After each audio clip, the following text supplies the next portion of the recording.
Hello बच्चों, आप सभी का हमारे इस YouTube चैनल पे बहुत बहुत स्वागत है। मैं आशा करता हूँ कि आप सभी हमारे इस YouTube चैनल को लाइक, सब्सक्राइब और शेयर करेंगे।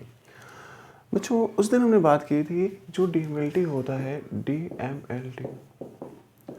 इसमें जो हम पढ़ते हैं, जो मेनली जो मुख्यतः जो सब्जेक्ट पढ़ते हैं वो दो होते हैं। एक होता है बायोलॉजी का और दूसरा होता है केमिस्ट्री का। मतलब हम DMLT के पूरे 2 साल के कोर्स में बायो और केमिस्ट्री दोनों का मिक्सचर पढ़ते हैं। तो पहले हम जान लेते हैं कि बायोलॉजी क्या होती है। सबसे पहले ये जो बायोलॉजी शब्द है ये आया कहाँ से? ये बायोलॉजी जो शब्द है ये ग्रीक शब्द का है। ये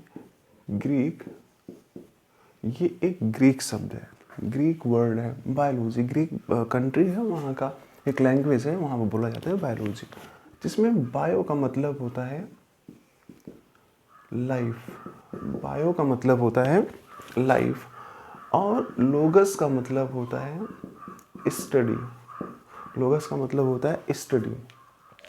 तो इसका जो डेफिनेशन बनता है वो बनता है, अभी आप बेसिक चीज़ें जान लीजिए, बाकी जो क्लास होगी वो अगले टर्म में जो है अपलोड कर दूंगा। हालांकि बेसिक जानना बहुत ज़रूरी है कि अब हम कह सकते हैं study of life is called biology. Study of life is called biology. अब बात आती है कि बायोलॉजी, जैसे घर में बच्चे होते हैं, बच्चे पैदा होते हैं तो उसका कोई नामकरण करता है, नॉमेनक्लेचर होता है, मतलब नाम देता है। ऐसे ही जो बायोलॉजी शब्द था इसका नाम दिया वैज्ञानिक साइंटिस्ट थे लैमार्क और ट्रेविरिनस। लैमार्क और ट्रेविरिनस ने क्या किया, ये जो बायोलॉजी शब्द है ना, वर्ड है, इसका सिर्फ नाम दिया। अब कब दिया? इन्होंने 1802 ईस्वी में, 1802 में लैमार्क और ट्रेविरिनस ने क्या किया, बायोलॉजी टर्म यूज़ किया। अब बात आती है बायोलॉजी के, जैसे कि पिता कौन है, अब पढ़ेंगे। बायोलॉजी के जो फादर है वो है अरिस्टोटल। अब बात आती है कि अरस्तु को ही हम बायोलॉजी का पिता क्यों कहते हैं। अरस्तु को बायोलॉजी का पिता इसलिए कहा जाता है क्योंकि इनका बायोलॉजी के फील्ड में, बायोलॉजी के शौकीनी के, मतलब फैशन में से बायोलॉजी भी कहा जाता है, मतलब जो जिसे फैशन में बोलना होता है वो उसे कहते हैं बायोलॉजी, बाकी तो बायोलॉजी होता है। जो अरस्तु थे इन्हें फादर ऑफ बायो कहा जाता है। इसलिए कहा जाता है क्योंकि अरस्तु ने बायोलॉजी के फील्ड में बहुत सारा स्टडी किया था। इसीलिए तो कहा जाएगा, इसीलिए तो कहा जाता है कि अरस्तु क्या है, बायोलॉजी के पिता हैं। अब बात आती है, हम पढ़ेंगे कि जो बायोलॉजी है वो उसके कितने पार्ट्स हैं। बायोलॉजी के पार्ट्स अभी हो सकता है ये ना देखे, सिस्टम सेटअप जब सही हो जाएगा तो सारी चीज़ें अपने आप सही हो जाएंगी। अभी बस आप थोड़ा सा बायोलॉजी का बेसिक चीज़, जो बेसिक जानकारी है उसे लेने की कोशिश करें। अब जो बायोलॉजी होता है ये 2 भागों में बटा होता है। बायोलॉजी 2 भागों में बटा होता है। एक बटा होता है जूलॉजी में, जूलॉजी, और एक होता है बॉटनी। ये मैं बस आप सभी को एक बेसिक आइडिया दे रहा हूँ क्योंकि जब मैं कोर्स कराना शुरू करूँगा तो थोड़ा तो पता ही होना चाहिए कि बायोलॉजी कहाँ से कितने भागों में बटा है, ये सारी चीज़ें पता होनी चाहिए।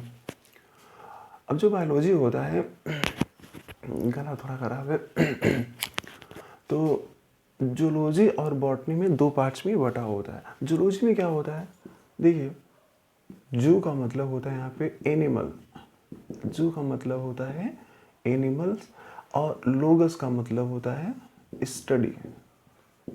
स्टडी, जू का मतलब होता है एनिमल्स और लोगस का मतलब होता है स्टडी। मतलब इसका जो डिफिनीशन होता है वो बनता है study of animal is called zoology. Simple सी बात है। Study of animals is called zoology. Zoology, अरे हम लोग जू में जाते हैं ना, चिड़ियाघर में, तो चिड़ियाघर में क्या होता है, जानवर ही तो होते हैं, और क्या होता है, जीव ही तो होता है, लाइफ ही तो होता है। तो भाई, तो अब देखो यहाँ पे बात आ गई। अब देखो, अब बात आती है बॉटनी। बॉटनी का यहाँ पे ऐसे नहीं निकाल सकते, इसका जो अर्थ होता है वो, जैसे यहाँ पे बॉटनी होता है, जिसे जूलॉजी कहते हैं, वैसे इसको कहते हैं फाइटोलॉजी कहते हैं। क्या कहते हैं? फाइटोलॉजी। फाइटोलॉजी कहो या फिर बॉटनी कहो। तो बॉटनी का मतलब होता है, इसमें होता है study of plants is called botany. Botany मतलब अगर हम क्या कर रहे हैं, पौधों का अध्ययन कर रहे हैं, पौधों की, वो पौधा कुछ भी हो सकता है, छोटा से लेके एक बड़ा पौधा तक, पेड़ तक, अगर हम अध्ययन कर रहे हैं तो वो किसकी फील्ड में आएगा, वो बॉटनी के फील्ड में आ जाएगा। अगर हम जंतुओं का अध्ययन कर रहे हैं, जैसे कीड़े मकोड़े हो गए, या फिर हम ही लोग हो गए, हम लोग तो जानवर हैं, टू व्हीलर हैं हम लोग, टू व्हीलर मतलब 2 पैरों वाले, और जो गाय भैंस है वो 4 व्हीलर हैं। तो जूलॉजी में क्या होता है, जो एनिमल्स होते हैं उनका अध्ययन किया जाता है, और बॉटनी में जितने भी प्रकार के पेड़ पौधे होते हैं उनका अध्ययन किया जाता है। आई बस होंगे। तो बायोलॉजी को 2 भागों में बांट दिया गया है। अब बस ये जो बायोलॉजी था, इतना ही आपका जानना बहुत ज़रूरी है। इससे ज़्यादा और मुझे नहीं लगता कि टैक्सोनॉमी ये सारी चीज़ें जब आएंगी तो बताएंगे, लेकिन अभी के लिए आपको सिर्फ इतना जानना है कि जो बायोलॉजी होता क्या है, study of life is life, क्योंकि जो जानवर होते हैं उनमें भी जीव होता है, और जो पौधे होते हैं उनमें भी जीव होता है, मतलब ग्रोथ करते हैं। हालांकि हम ग्रोथ के हिसाब से नहीं बताते कि अगर किसी वस्तु में ग्रोथ हो रहा है तो वो जीव ही होगा, लाइफ ही होगा। ये बिल्कुल गलत बात है। अगर किसी वस्तु में अगर ग्रोथ, वृद्धि हो रही है, वृद्धि कर रही है, तो उसे जरूरी नहीं उसे लाइफ कहा जाए। देखिए, हम लाइफ कब कहते हैं, अगर किसी वस्तु में खुद से मतलब सेल्फ, अगर किसी वस्तु में सेल्फ मतलब अंदर से अपने आप वृद्धि हो रही है, अगर किसी वस्तु में अपने आप जो ग्रोथ है वो क्या हो रही है, सेल्फ हो रही है ना। अगर किसी वस्तु में जो वृद्धि है, या फिर कह दें अगर कोई वस्तु खुद से ग्रोथ कर रहा है, तो उसे कहते हैं, हाँ, तब कहेंगे कि वो एक लाइफ है। लेकिन अगर किसी वस्तु का जो ग्रोथ है, ग्रोथ रेट कह दीजिए, वो किसी दूसरे फैक्टर के कारण हो रहा है, तो उसे ग्रोथ नहीं कहेंगे। जैसे जो रेत का टीला होता है, जब रेगिस्तान वगैरह में जाएंगे आप तो देखेंगे, जो रेत का टीला होता है वो जब हवाएं चलती हैं तो रेत का टीला ऐसे ऐसे एक के ऊपर एक ऐसे परत बना के वो ग्रोथ करने लगता है। अरे वृद्धि तो हो रही है, ऊंचाई तो बढ़ जाती है उसकी, तो ग्रोथ तो यहाँ भी हो रहा है, तो क्या ये जीव है? नहीं, यहाँ पे जो वृद्धि हो रही है, ग्रोथ हो रही है, जो रेत है, रेत सैंड, यहाँ पे खुद से नहीं हो रहा है, ये किसी दूसरे के कारण हो रहा है। लेकिन अगर ग्रोथ खुद के अंदर हो, मतलब शरीर से खुद से हो, तो कहेंगे कि वो लाइफ है। तो ग्रोथ से हम डिफाइन नहीं करते कि कोई जो लाइफ है, मतलब कोई जो वस्तु है वो लिविंग है या नॉन लिविंग है। आएगा। तो बायोलॉजी का हमें बेसिक आइडिया लग गया। अब केमिस्ट्री का बचता है, तो केमिस्ट्री में क्या होता है आगे बात करते हैं। अभी ये जो है हमारा अभी ये शुरुआती जो होता है ना, कि कहते हैं लोग कि, तो अब बात करते हैं केमिस्ट्री। केमिस्ट्री क्या है? केमिस्ट्री क्योंकि जानना बहुत ज़रूरी है, उसके जो बेसिक्स होते हैं हमें ये पता होना चाहिए कि केमिस्ट्री क्या होती है। अब तो पता होनी चाहिए, और क्या। केमिस्ट्री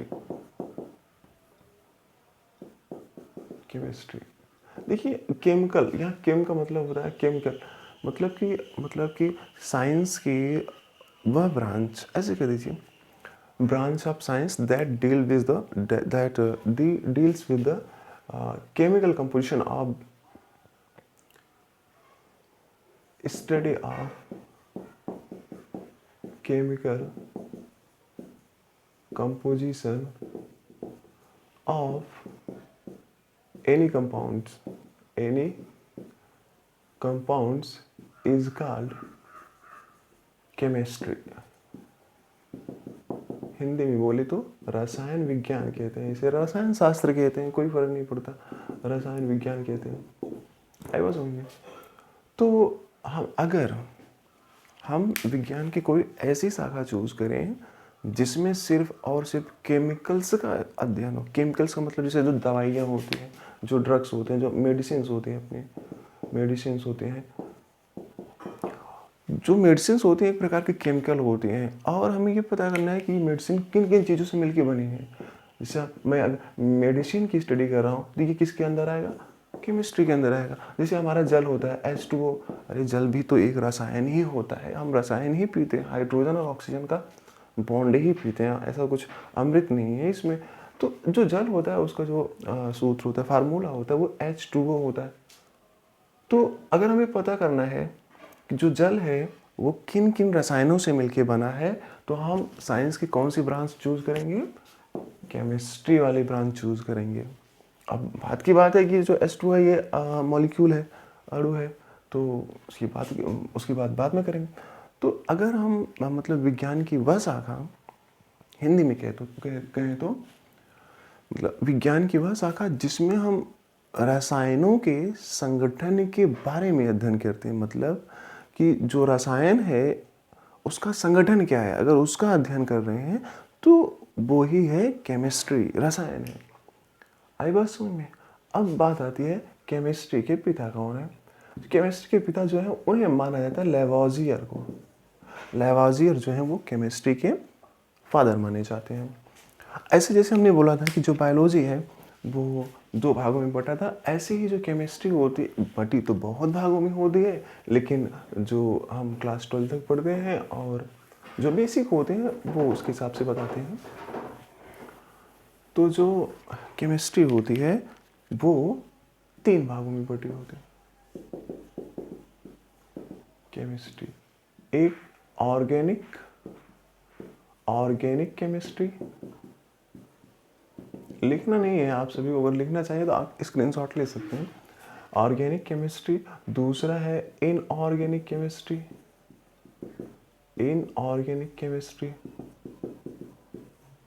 तीसरा है फिजिकल केमिस्ट्री।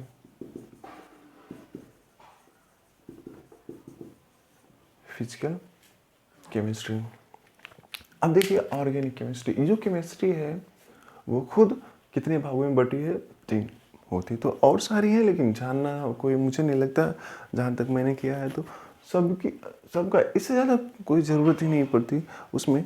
तो देखिए अब ऑर्गेनिक केमिस्ट्री क्या होता है, मतलब कि केमिस्ट्री का वो ब्रांच जिसमें हम सिर्फ और सिर्फ कार्बन और हाइड्रोजन के बारे में स्टडी करते हैं। मतलब स्टडी ऑफ, ऐसे कह सकते हैं, study of carbon and hydrogen, मतलब कार्बन और हाइड्रोजन विज्ञान की वह शाखा, मतलब ऐसे कह सकते हैं कि जिसमें हम सिर्फ और सिर्फ कार्बन, गला थोड़ा खराब है इसलिए हो सकता है आज का जो वीडियो है वो थोड़ा सा अजीब सा लगे, बिकॉज चीज़ें थोड़ा सा, चलिए कोई दिक्कत नहीं है। अब देखिए इनऑर्गेनिक केमिस्ट्री में क्या होता है। इनऑर्गेनिक केमिस्ट्री में हम सब के बारे में पढ़ते हैं, कार्बन और हाइड्रोजन को लेके सब के बारे में पढ़ते हैं, या फिर कह दीजिए जिसमें कार्बन नहीं होता वो होता है इनऑर्गेनिक कंपाउंड होता है। फिजिकल केमिस्ट्री में क्या होता है, फिजिकल केमिस्ट्री में हम पढ़ते हैं कि जिससे कोई रिएक्शन होती है, जैसे मम्मी खाना बनाती है, सब्जी बनाती है, चावल बनाती है, हिंदी में तो भात कहते हैं। जैसे मम्मी जो है जब खाना बनाती है तो सब्जी बनाती है ना, खाना में मान लेते हैं कि सब्जी बना रही है, तो वहाँ पे आलू भी है, आलू में कार्बोहाइड्रेट्स होते हैं और पानी भी है, तो वो दोनों आपस में रिएक्शन करेंगे तभी तो खाना बनेगा। तो कोई भी जो रिएक्शन होता है, दो केमिकल्स के बीच में जो रिएक्शन होता है वो कैसे होता है, कितना फास्ट कितना स्लो होता है, उसके बारे में जो स्टडी होता है वो हम करते हैं फिजिकल केमिस्ट्री में ना। मैं कह सकता हूँ रिएक्शन, जो भी जितने भी रिएक्शंस होते हैं, ऐसा नहीं है कि ऑर्गेनिक में रिएक्शंस को नहीं पढ़ा जाता, पढ़ा जाता है, लेकिन इसमें रिएक्शंस की रेट्स पढ़ी जाती हैं, रिएक्शन होगा कि नहीं होगा, ये सारी चीज़ें इसमें पढ़ी जाती है। मतलब मोटा मोटा अगर हम बात करें तो केमिस्ट्री जो होता है वो स्टडी ऑफ केमिकल्स कंपोजिशन होता है। मतलब कोई भी केमिकल, जो केमिकल बना है उसका कंपोजिशन क्या है, अगर हमें इसका स्टडी करना है तो हमें साइंस की केमिस्ट्री वाली ब्रांच में जाना पड़ेगा। अब जो केमिस्ट्री होता है वो 3 पार्ट्स में डिवाइडेड है। एक organic chemistry, inorganic chemistry, physical chemistry. Organic का मतलब होता है कार्बनिक रसायन जिसे कहते हैं, इनऑर्गेनिक का मतलब होता है अकार्बनिक रसायन, और फिजिकल केमिस्ट्री का मतलब होता है भौतिकी रसायन। तो अगर मतलब केमिस्ट्री का वो ब्रांच जिसमें हम सिर्फ कार्बन और हाइड्रोजन के बारे में स्टडी करते हैं, जैसे मीथेन हो गया ये, तो ये मीथेन क्या है, एक हाइड्रोकार्बन है, मतलब कि कार्बन और हाइड्रोजन है इसमें। आई बात समझ, ये कार्बनिक रसायन में पढ़ा जाएगा। आई बात समझ में। तो इनऑर्गेनिक केमिस्ट्री, जैसे ग्लूकोज हो गया, मान लेते हैं C6H12O6, ये जो होता है ये ग्लूकोज का फार्मूला होता है। तो इसमें देखिए कार्बन है, हाइड्रोजन है, तो ये ऑर्गेनिक में आएगा क्योंकि इसमें कार्बन और हाइड्रोजन है। इनऑर्गेनिक केमिस्ट्री में सबका पढ़ा जाता है, जैसे सभी मेटल्स का पढ़ा जाता है, सोडियम और सोडियम, मैग्नीशियम, पोटेशियम, कैल्शियम, ये जो मेटल्स होते हैं, नॉन मेटल्स होते हैं, सब के बारे में यहाँ पे स्टडी किया जाता है। फिजिकल में कि कोई रिएक्शन होगी कि नहीं होगी उसका अध्ययन किया जाता है। तो मुझे जहाँ तक लगता है मैंने कोशिश किया है समझाने के लिए। आप मुझे उम्मीद है कि आप भी समझने की कोशिश किए होंगे। तो जो बेसिक ढांचा था, जो बेसिक चीज़ें थी हमने पढ़ ली, केमिस्ट्री क्या होता है, कैसे बटा होता है, ये सारी चीज़ें ख़त्म हो गई हैं। अब मैं जो वीडियो बनाऊंगा वो DMLT से संबंधित होगा। अगर इसके पहले मैंने एक वीडियो बना दिया, अगर नहीं देखा है तो मैं जो लिंक है उसका डिस्क्रिप्शन में डाल दूँगा, तो आप देख लीजिएगा। आई बात समझ में। तो आज के लिए ये जो वीडियो है इतना ही यहाँ पे पास करते हैं, उसके बाद आगे बात करेंगे। Thank you.